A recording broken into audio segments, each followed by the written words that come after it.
Hello and welcome to Prima Donna News, where we give our perspectives about the trending topics. We don't follow any agendas or blindly comment on topics without first doing diligent research to weed through valid information from the propaganda being pushed. Enjoy the topics and don't forget to like, share, and subscribe if you haven't already. Get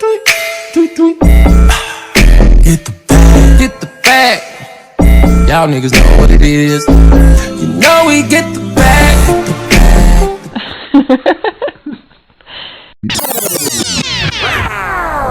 ACP, did you see this? Look, if it ain't official Dana J, Prima Donna News, I don't even want to see it. Just take the time.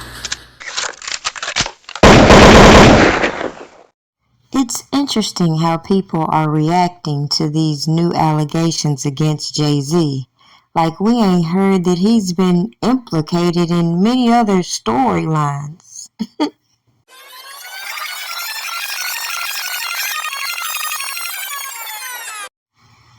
Allegedly met R. Kelly at 13 years old, okay? So this was back, I believe, in 2001, as she stated. During the summer, she said that R. Kelly and Jay-Z were both working on the Best of Both Worlds album that actually dropped in 2002 of March. And I just want to let you know that her story seems to be similar to how other girls have met R. Kelly when they were allegedly underage. She claims that she was at a concert at 13 years old, at an R. Kelly concert. Back then, he talking about God knows what under the sun. She says that they met eyes, and after the concert, they exchanged numbers at an after party. And I still don't understand how she was able to get to an after party at 13 years old, okay? I have questions, and that's why I'm blasting her ass now. Hopefully, she'll come out and tell another blogger the truth, since she's been giving these long therapeutic sessions with a lot of bloggers. She also claims that at this after party that was after the concert that they did exchange numbers. R. Kelly allegedly instructed her to call him daddy,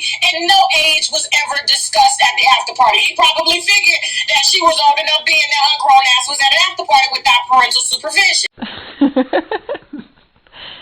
The irony is that as I documented all of the stories that I came across that were being plastered about Robert Kelly, everybody wanted to stronghold the propaganda that was being pushed and ignore the concept of what I'm saying. And now that we see this same playbook being used against other celebrities, Jay-Z included, it's very funny how we spin the block and come back to information people thought they could censor. For example, once I realized that the prosecutors were using these so-called settlements and hush money to build this so-called RICO enterprise and predicate acts against Kelly, it should be a no-brainer why you see these Jane Does issuing out these lawsuits against other individuals, and how people's lawyers, their defense team, are actively shutting down these rumors and allegations, as I said, should have been going on in Robert Kelly's case. But no, while everybody was turning a blind eye, I remind you why I documented everything that I did, so that I could spin the block just like I'm doing right now and re-upload the same content that YouTube keeps taking down, because they don't realize the purpose was never to push a conspiracy back then as I watched all the propaganda. The point was to document this history that we are seeing being manipulated. Now watch this re-upload as I come back later to solidify my point.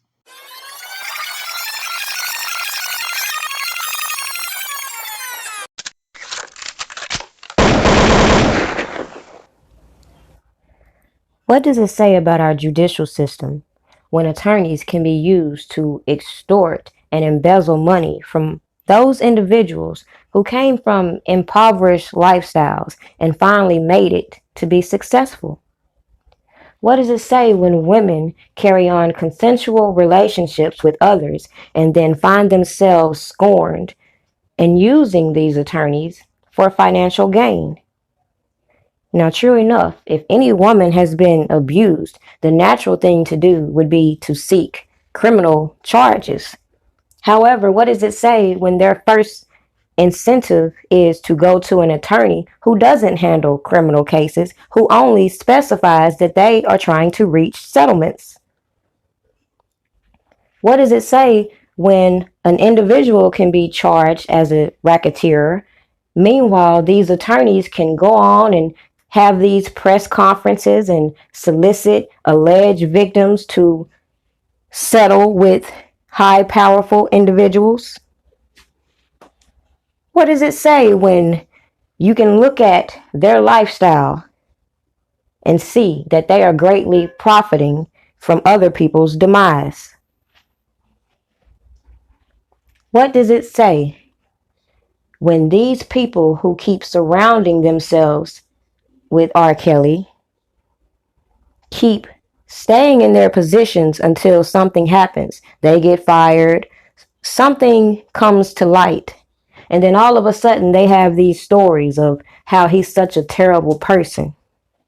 And the next thing you know, they take these girls to these same attorneys to get money. It doesn't take a genius to see this is a conspiracy. And it all started with one individual.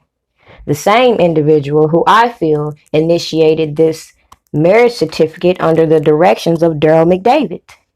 Why? They had to get Barry Hankerson out the way. When you have too many thieves, some people will get jealous. And that's a fact. So just think about that when you hear all these people talking about settlements and non-disclosures, because that is a common practice in Hollywood. Go look it up. Yet why is R. Kelly the only one being singled out like he's using these non-disclosures in a criminal manner? You'd think by now YouTube would recognize that removing my videos without just cause will only make me double down on fail. The point of my colleges that had janky informants confused as they wasted years going back and forth with remedial individuals, exposing the levels a janky inner circle will encourage in order to keep their dirty deeds behind the scenes. I made it very clear when individuals made their rounds with me. I never cared about breaking exclusives in the midst of an open investigation.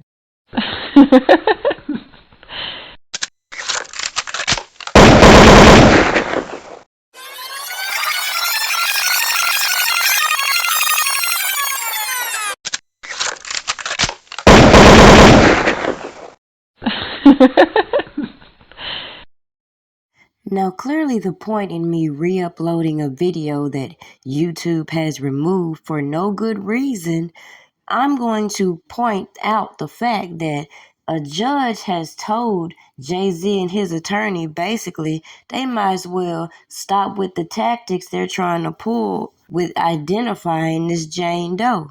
And it's funny that all these people have problems with these clout chasing attorneys and some of these anonymous Jane Does when it comes to Diddy and Jay-Z. But when I said all of this same stuff, when I laid out the groundwork to how all of this was being manifested, nobody gave a damn.